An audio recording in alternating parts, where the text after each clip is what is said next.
Hello students. तो आज की वीडियो में अपन डिस्कस करने जा रहे हैं process equipment design and plant utilities. Third year का सब्जेक्ट है 307। इसमें थर्ड चैप्टर है जो अपना प्रोसेस डिज़ाइन एंड डेवलपमेंट। कि कोई भी केमिकल प्लांट है तो उसमें अपन जो भी रिएक्टर हीट एक्सचेंजर वगैरह यूज़ करते हैं तो उनकी डिज़ाइनिंग का पार्ट जो है R&D sector, research and development centre, इसके बारे में अपन इसमें पूरा डिस्कस करेंगे। तो चलिए स्टार्ट करते हैं।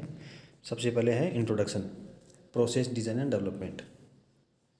किसी केमिकल इंजीनियर के लिए केमिकल प्लांट के ऑपरेशन तथा ऑपरेटर के साथ साथ डिजाइन कंस्ट्रक्शन का ज्ञात होना भी आवश्यक है। ठीक है, क्योंकि ऑपरेशन में होने वाली प्रॉब्लम डिजाइन से ही दूर की जा सकती है तथा न्यू एवं सूटेबल डिजाइन का निर्माण किया जा सके। क्या कहना चाह रहा है कि कोई भी केमिकल प्लांट होता है उसमें केमिकल इंजीनियर का उसके ऑपरेशन के अलावा, उसको प्लांट को ऑपरेट करने के अलावा भी अगर कोई कोई रिएक्टर है उसकी डिज़ाइन में कोई दिक्कत आ रही है, उसमें कोई प्रॉब्लम आ रही है, तो क्या होता है उस डिज़ाइन को, उस प्रॉब्लम को उसके डिज़ाइन के ही द्वारा दूर किया जा सकता है। मतलब कोई भी रिएक्टर में या कोई भी यूटिलिटी में, कोई भी इक्विपमेंट में कोई दिक्कत आ रही है तो उसको डिज़ाइनिंग के द्वारा अलग अलग किया जा सकता है या उसको रिपोर्ट किया जा सकता है R&D सेक्टर को कि इसमें ये डिज़ाइन आपको चेंज करना है। केमिकल इंजीनियर के द्वारा प्लांट की आवश्यकता तथा ऑपरेशन के प्रॉब्लम के आधार पर advice research and development centre को दिए जा सकते हैं। एक केमिकल इंजीनियर जो प्लांट ऑपरेट करता है उसको ही पता है कि क्या क्या दिक्कत आ रही है, इसमें कोई भी इक्विपमेंट है कोई दिक्कत आ रही है तो वो R&D सेक्टर को लिख सकता है या रिपोर्ट कर सकता है कि आपको इस प्रोसेस में, इस चीज़ में देखने की ज़रूरत है, इसमें रिसर्च करने की आपको ज़रूरत है या इसमें नया इम्प्लीमेंट करने की ज़रूरत है, जिससे डिज़ाइन में आवश्यकता अनुसार परिवर्तन किया जा सके। अब आता है टाइप ऑफ डिज़ाइन। तो केमिकल इंजीनियर डिज़ाइन जो होती है, जो केमिकल इंजीनियर डिज़ाइन करता है वो निम्न प्रकार से करता है। पहली है प्रीलिमिनरी और क्विक एस्टिमेट डिज़ाइन। तो कोई भी डिज़ाइन करते हैं अपने इक्विपमेंट तो उसकी प्रीलिमिनरी डिज़ाइन करते हैं पहले, मतलब प्रारंभिक सर्वे टाइप का जो करते हैं उसको बोलते हैं प्रीलिमिनरी और क्विक एस्टिमेट डिज़ाइन। फिर आता है डिटेल एस्टिमेट डिज़ाइन। थर्ड है फर्म प्रोसेस डिज़ाइन और डिटेल्ड। तो इसमें सबसे पहला है प्रीलिमिनरी और क्विक एस्टिमेट डिज़ाइन। ये साधारण रूप से प्रयुक्त होने वाले प्रारंभिक डिज़ाइन है जिनके आधार पर यह निर्णय लिया जाता है कि प्रपंच प्रोसेस पर आगे कार्य करने की आवश्यकता है या नहीं। कि सिंपली ये हो गया कि सबसे पहले अपन सर्वे टाइप करते हैं कि आगे अपने को जो डिज़ाइन करने जा रहे हैं उसकी आवश्यकता है या नहीं, मतलब एक सर्वे टाइप का हो गया। तो अब जो डिज़ाइन है प्रीलिमिनरी, उसके निम्न फीचर हैं। जो प्रीलिमिनरी डिज़ाइन करते हैं वो इस प्रकार करते हैं। पहला है अप्रोक्सीमेट एस्टिमेट डिज़ाइन, की पूरी डिज़ाइन जो भी करेंगे अपन, कोई भी मान लो रिएक्टर डिज़ाइन करना है तो उसका अप्रोक्सीमेट डिज़ाइन करेंगे, अप्रोक्सीमेट एस्टिमेट लगाएंगे। रफ कॉस्ट एस्टिमेशन, कि इतनी डिज़ाइन करने में अपने को रफली कितना कॉस्ट आएगा। फिर है few detail of equipment, equipment के बारे में कुछ अपने को डिटेल चाहिए। जैसे हीट एक्सचेंजर है तो उसकी भी डिटेल चाहिए कि मटेरियल ऑफ कंस्ट्रक्शन कैसा है, कितनी इसमें सेल लगेगी, कितनी ट्यूब है, 1-2 पास है या 2-4 पास है, उस प्रकार की अपने को डिटेल, थोड़ा फ्यू डिटेल ऑफ इक्विपमेंट अपने को इसमें चाहिए। फिर आता है डिटेल एस्टिमेट डिज़ाइन। यह प्रीलिमिनरी डिज़ाइन के द्वारा ज्ञात होता है कि पर्पज प्रोसेस पर वर्क किया जाता है तो इस प्रोसेस को काम में लिया जाता है। क्या होता है कि डिटेल जो प्रीलिमिनरी डिज़ाइन करेंगे उससे अपने को जो पर्पज़ है अपना, उस पर कार्य करने की ज़रूरत है या नहीं, इस प्रोसेस को काम में लिया जाता है उसके लिए।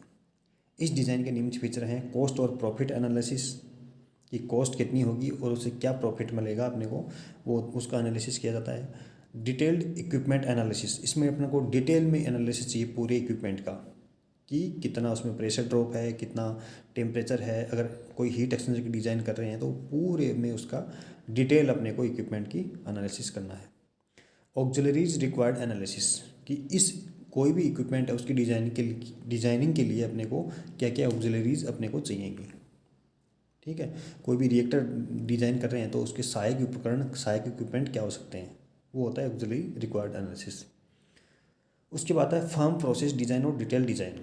जब डिटेल डिज़ाइन के द्वारा यह ज्ञात होता है कि पर्पज प्रोसेस कमर्शियली इंस्टॉल किया जा सकता है तो कंस्ट्रक्शन प्रारंभ करने से पहले फर्म प्रोसेस डिज़ाइन किया जाता है। इस प्रोसेस के मेन फीचर निम्न हैं। Complete specification of all component of plant, कि अपने को पूरा कंप्लीट स्पेसिफिकेशन चाहिए। एक्यूरेट कॉस्ट एस्टिमेशन, मतलब लगभग एक्यूरेटली अपने को कॉस्ट एस्टिमेट करना है। ब्लूप्रिंट ऑफ प्लांट, ब्लूप्रिंट मतलब एक ब्लूप्रिंट होता है ना, प्लांट लगाने से पहले जो ब्लूप्रिंट बनता है वो। Final information about the construction of plant, final information, final कर रहे हैं अपन कि अब ये सब कुछ फाइनल हो गया, अब अपने को प्लांट कंस्ट्रक्ट करना है, ठीक है। उसके बाद आता है अपना फिजिबिलिटी सर्वे। किसी भी केमिकल प्लांट के डिजाइन से पूर्व उस प्रोसेस के टेक्निकल एवं इकोनॉमिकल फैक्टर का ज्ञात होना चाहिए। इसके लिए प्रीलिमिनरी सर्वे किया जाता है, जिसके द्वारा पर्पज प्रोडक्ट के सक्सेस तथा कंप्लीट एस्टिमेशन में हेल्प करती है। कि जो भी अपन प्लांट लगा रहे हैं उसका फिजिबिलिटी सर्वे करने से पहले प्रीलिमिनरी सर्वे करते हैं, जिसके द्वारा अपने को जो भी पर्पज प्रोसेस है या पर्पज जो प्रोडक्ट प्राप्त होगा उसका सक्सेस और कंप्लीट एस्टिमेट के बारे में अपने को जो एस्टिमेट के बारे में जो अपने को हेल्प करता हुआ है फिजिबिलिटी सर्वे। फिजिबिलिटी सर्वे में फॉलोइंग प्लांट को कंसिडर किया जाता है, जो है ना फिजिबिलिटी सर्वे है तो उसमें कौन कौन से पॉइंट अपने को कंसिडर करना है, किस किस पॉइंट, कौन कौन से पॉइंट है जो फिजिबिलिटी सर्वे में आएंगे। वो है, पहला है रॉ मटेरियल अवेलेबल कितना है, किसकी कॉस्ट कितनी है और क्वांटिटी, किस क्वांटिटी में अपने को रॉ मटेरियल चाहिए। Feasibility and equipment available at present, कि क्या फिजिबिलिटी है और उनकी अवेलेबिलिटी प्रेजेंट में कितनी है, वर्तमान में कितनी उनकी अवेलेबिलिटी है। फिजिबिलिटी एंड इक्विपमेंट, उसकी परचेज की कॉस्ट कितनी है, ठीक है। तो इक्विपमेंट अगर बनाएंगे अपन खरीदेंगे रॉ मटेरियल को तो उसकी कितनी है वो परचेज कॉस्ट, प्रॉफिट कितना होगा, सेफ्टी कंस्टेंट क्या है, कंस्ट्रक्शन ऑफ मटेरियल क्या है, किस मटेरियल से उसको बनाएंगे, प्रोडक्ट बनने के बाद मार्केट की अवेलेबिलिटी क्या है, प्लांट की लोकेशन क्या है, सेल एंड सेल सर्विसेज क्या कैसी हैं आपकी, प्रॉपर्टीज़ ऑफ प्रोडक्ट क्या है, physical and chemical properties of product. जैसे कोई पेट्रोल बना रहे हैं तो पेट्रोल की फिजिकल एंड केमिकल प्रॉपर्टीज़ अपने को जाननी बहुत आवश्यक है। Estimate the production cost and total investment, कितना तो अपने को प्रोडक्शन कॉस्ट आएगी, कॉस्ट में फिक्स्ड कॉस्ट और ऑपरेटिंग कॉस्ट दोनों होगी, और अपने टोटल इन्वेस्टमेंट कितना लगाया। Factors for detail estimate design, किसी केमिकल प्लांट का डिटेल एस्टिमेट डिज़ाइन करते समय निम्न फीचर्स का ध्यान रखा जाता है। पहला है मैन्युफैक्चरिंग प्रोसेस, किसी केमिकल प्लांट के लिए मैन्युफैक्चरिंग प्रोसेस का डिटेल अध्ययन किया जाता है। जबकि एक्चुअल डिफ़िकल्टी डिज़ाइन करने के पश्चात ज्ञात होती है। एक्चुअल डिफ़िकल्टी और एक्चुअल उसमें कमी क्या है वो कब पता लगेगी अपने को, जब अपन प्रोसेस में उसको काम में लेंगे, जब प्लांट में लगा के उसको रन कंडीशन में लाएंगे तब हमको पता लगेगी। कि तो डिटेल्ड मैन्युफैक्चरिंग प्रोसेस की अधिकतम प्रॉब्लम को ध्यान में रखते हुए एस्टिमेट डिज़ाइन किया जाता है। लेकिन अपन चाहते हैं कि जब वो ऑपरेट करे उससे पहले से अपने वो उसकी सारी जो प्रॉब्लम्स हैं, जो एरर है वो पता लग जाए। मटेरियल एंड एनर्जी बैलेंस, किसी केमिकल प्रोसेस के विभिन्न इक्विपमेंट के इंडिविजुअल तथा overall balance and energy balance स्थापित किए जाते हैं। कि पहले तो कंपोनेंट बैलेंस लगाते हैं जो एनर्जी का है, या फिर ओवरऑल एनर्जी बैलेंस लगाते हैं, जिसके द्वारा इनलेट तथा आउटलेट फ्लो रेट डिसाइड की जाती है। तथा साथ ही हीट इनपुट तथा हीट आउटपुट भी ज्ञात किया जाता है, जिससे मटेरियल तथा एनर्जी बैलेंस रिक्वायरमेंट का पता चलता है कि कितनी अपने को एनर्जी चाहिए और कितना मटेरियल इनलेट और आउटलेट में चाहिए। टेम्परेचर एंड प्रेशर रेंज, कि किस टेम्परेचर और प्रेशर रेंज पे ये इक्विपमेंट काम करेगा। केमिकल प्रोसेस के लिए एक्जोथर्मिक तथा एंडोथर्मिक रिएक्शन के अकॉर्डिंग टेम्परेचर रेंज डिसाइड की जाती है। अगर रिएक्शन एंडोथर्मिक है या एक्जोथर्मिक है तो किस प्रकार का अपने को मटेरियल ऑफ कंस्ट्रक्शन वहाँ पे लगाना ताकि उस टेम्परेचर के साथ वो विथ स्टैंड हो सके। तथा प्रोसेस की स्टोइसियोमेट्री को ध्यान में रखते हुए प्रेशर रेंज डिसाइड की जाती है। ठीक। Raw material and product specification, chemical plant की कैपेसिटी का निर्धारण रॉ मटेरियल तथा प्रोडक्ट स्पेसिफिकेशन के बेस पे किया जाता है कि किस कैसा रॉ मटेरियल है, कितनी उसकी फ्लो रेट है, कितना आउटपुट इनलेट है, कितना आउटपुट है प्रोडक्ट का, तो उसके बेसिस पे अपने को कैपेसिटी का निर्धारण कर सकते हैं प्लांट की। रॉ मटेरियल की क्वांटिटी एंड क्वांटिटी दोनों ही प्रोडक्ट को प्रभावित करती है। रॉ मटेरियल की क्वांटिटी कि कितनी मात्रा में आया है और क्वालिटी किस क्वालिटी का है, उसी के बेसिस पे अपना प्रोडक्ट की जो क्वालिटी है वो डिसाइड होगी। अतः यह डिटेल एस्टिमेट डिज़ाइन का इंपॉर्टेंट फैक्टर है क्या, रॉ मटेरियल, कि रॉ मटेरियल पे काफ़ी कुछ डिपेंड अपना करेगा।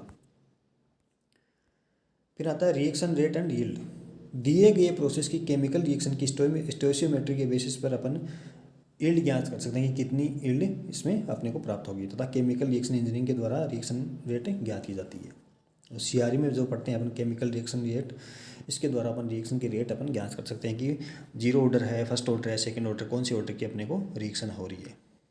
मटेरियल ऑफ कंस्ट्रक्शन, प्लांट के लिए प्रयुक्त होने वाले विभिन्न इक्विपमेंट का मटेरियल ऑफ कंस्ट्रक्शन डिसाइड करते समय उसमें आने वाली स्ट्रीम तथा होने वाली रिएक्शन को कंसिडर करना कंपलसरी है। कि कोई भी मान लो हीट एक्सचेंजर अपन एक उदाहरण के तौर पर मान लेते हैं डिज़ाइन कर रहे हैं, तो उसमें इनलेट हॉट और कोल्ड फ्लूइड किस प्रकार का क्या उनका नेचर है उसके आधार पर तय होगा कि उसका किस मटेरियल से उस हीट एक्सचेंजर को बनाएं, लोहे से बनाएं, स्टेनलेस स्टील से बनाएं, एल्यूमिनियम से बनाएं। तो ये सारा डिसाइड होगा किससे, इनलेट और आउटलेट जो फ्लूइड है उनके बेसिस पर। फिर आता है यूटिलिटी रिक्वायरमेंट, प्लांट के लिए आवश्यक यूटिलिटी निम्न है कि कोई भी प्लांट है उसके लिए क्या क्या यूटिलिटी अपने को चाहिए वो निम्न है। एक तो होते हैं वेंटिलेटिंग इज नेसेसरी, कि वेंटिलेशन बहुत ही नेसेसरी है कि अगर जहाँ भी एग्जॉस्ट गैसें हैं उनके वेंटिलेशन के लिए प्रॉपर सुविधा होनी चाहिए। पावर बिजली चाहिए। लाइटनिंग, अगर प्लांट 24 घंटे काम कर रहा तो रात को लाइटनिंग चाहिए। वेस्ट जो निकल रहा है उसका डिस्पोजल सही तरीके से होना चाहिए। सेफ्टी फैसिलिटी, अगर मान लो कोई ट्रेजेडी होगी प्लांट में तो safety facilities is very necessary. Instrument से, और उसके बाद में वाटर। फिर अगला अपना 8वां पॉइंट है प्लांट साइट। किसी केमिकल इंडस्ट्री की स्थापना करने के लिए एस्टीमेट डिजाइन करते समय प्लांट साइट एक इंपॉर्टेंट फैक्टर जो निम्न पैरामीटर पर डिपेंड करता है। अवेलेबिलिटी ऑफ रॉ मटेरियल, की अपन जो प्लांट लगा रहे हैं वो कहाँ पे लगाएं, किस जगह पे लगाएं, वो किस पे डिपेंड करता है, अवेलेबिलिटी ऑफ रॉ मटेरियल, कि वहाँ पे कच्चे माल की अवेलेबिलिटी कितनी है। अवेलेबिलिटी ऑफ नेचुरल सोर्सेज, कि नेचुरल सोर्सेज की अवेलेबिलिटी कितनी है। जितने ज़्यादा नेचुरल सोर्सेज होंगे, जैसे पानी का नेचुरल सोर्स अपने को मिल रहा है, अगर पानी की कहीं कमी होगी वहाँ पे प्लांट लगा दिए तो पानी कहाँ से लाओगे। ठीक है, तो ये सारे फैक्टर आप इसमें कंसिडर होंगे। अवेलेबिलिटी ऑफ पब्लिक यूटिलिटीज़ हैं उनकी अवेलेबिलिटी वहाँ पे कितनी है। ठीक है, उसके बाद आता है अपना फ्लो डायग्राम। केमिकल इंजीनियर के द्वारा किसी केमिकल प्रोसेस को शो करने के लिए फ्लो डायग्राम का यूज किया जाता है। जो अपन CS 209 में पढ़ा था कि कोई भी अपन अगर बनाते हैं प्रोसेस, जैसे यूरिया बनाते हैं तो यूरिया की पहले फ्लो शीट बनाते हैं कि रॉ मटेरियल यहाँ से ट्रीट हो गई, इस रिएक्टर में जाएगा, इसके बाद में इसमें जाएगा, इसके बाद में इसके में जाएगा। तो एक फ्लो डायग्राम बनाते हैं कि किसका फ्लो, किस रॉ मटेरियल का फ्लो आगे किस में हो रहा है, कहाँ से कैसे रिएक्शन हो रही है, किस प्रकार का रिएक्टर अपन यूज़ कर रहे हैं, वो होता सारा फ्लो डायग्राम। इसमें निम्न फैक्टर को कंसिडर किया जाता है। सीक्वेंस ऑफ इक्विपमेंट, की किस सीक्वेंस में अपन इक्विपमेंट लगाते हैं। सीक्वेंस ऑफ यूनिट ऑपरेशन की सीक्वेंस क्या है। प्लेसमेंट ऑफ इक्विपमेंट, ये कौन सा इक्विपमेंट कहाँ पे लगेगा, कहाँ पे उनका प्लेसमेंट है। फ्लो डायग्राम को बनाते समय निम्न पैरामीटर को फाइंड आउट किया जाता है। पहला है क्वांटिटीज ऑफ रॉ मटेरियल, कि कितनी क्वांटिटी में रॉ मटेरियल अपने पास है। एनर्जी रिक्वायरमेंट, रिएक्शन होने के लिए या तो एंडोथर्मिक होगी या एक्सोथर्मिक, तो कितनी एनर्जी की अपने को रिक्वायरमेंट है। फ्लो डायग्राम को 3 भागों में विभाजित किया जाता है। पहला है क्वालिटेटिव फ्लो डायग्राम। किसी क्वालिटेटिव फ्लो डायग्राम में फॉलोइंग प्लांट को इंक्लूड किया जाता है। फ्लो ऑफ मटेरियल, कि मटेरियल का फ्लो किस डायरेक्शन में हो रहा है। यूनिट ऑपरेशन कौन कौन से हैं, जहाँ पे ओनली फिजिकल चेंज होगा। नेसेसरी इक्विपमेंट कौन कौन से हैं। ऑपरेटिंग टेम्परेचर एंड प्रेशर कितना है, कि कोई भी रिएक्शन हो रही है तो वहाँ पे ऑपरेटिंग टेम्परेचर और प्रेशर कितना होना चाहिए। फिर है qualitative flow diagram. The categories of flow diagram plant, the categories of following parameter को ध्यान में रखा जाता है इस प्रकार के फ्लो डायग्राम में। इसमें है quantity of material and quantity of basis of production, की किस मात्रा में अपने पास रॉ मटेरियल अवेलेबल है और कितना अपने को प्रोडक्शन चाहिए। फिर है combined detail flow diagram. Categories से फॉलोइंग पॉइंट को ध्यान में रखा जाता है। जो कंबाइंड डिटेल फ्लो डायग्राम बनाएंगे उसमें निम्न पॉइंट को अपन ध्यान रखते हैं। पहला है इंस्ट्रूमेंटेशन, दूसरा location of temperature and pressure regulator, कि टेम्परेचर और प्रेशर रेगुलेटर को अपना कहाँ पे अपने को प्लेस करना चाहिए, कहाँ पे उनको लगाएंगे। लोकेशन ऑफ क्रिटिकल कंट्रोल वाल क्या होते हैं, जहाँ पे क्रिटिकली सिचुएशन बने, जैसे मान लो कहीं एसिड प्लांट है तो एसिड में कंट्रोल करने के लिए उसकी एसिड अगर स्पॉइल हो गया तो डैमेज कर सकता है प्लांट में पूरे प्लांट को, तो इसलिए क्रिटिकली वॉल लगाए जाते हैं ताकि उसको कंट्रोल किया जा सके। व्यू यूटिलिटी लाइन, कि जैसे अपन लाइन को जोड़ते हैं ना फ्लो डायग्राम में, इस इक्विपमेंट से मटेरियल निकल के अगले वाले में जाएगा, तो जो लाइन से अपन दोनों को कनेक्ट करते हैं उसकी बात करें। इसके अतिरिक्त प्रत्येक इक्विपमेंट के साथ साथ एक आवश्यक टेबल की तैयार की जाती है जिससे फॉलोइंग पॉइंट का ध्यान रखा जाता है। कि प्रत्येक इक्विपमेंट के साथ एक आवश्यक टेबल भी तैयार की जाती है। उसमें कौन कौन से पॉइंट को अपन ध्यान रखेंगे।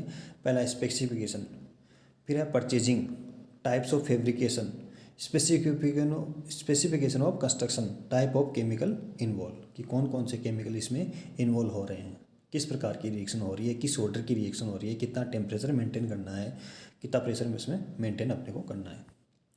ठीक है, तो इस प्रकार ये हो गया अपना कि कोई भी प्लांट अपन डिजाइन करते हैं तो उसके लिए क्या क्या अपने को सर्वे करना पड़ता है, किस प्रकार के अपने को पॉइंट है जो ध्यान में रखने पड़ते हैं, और फ्लो डायग्राम अपने कैसे बनाते हैं। ठीक है, ओके, थैंक यू।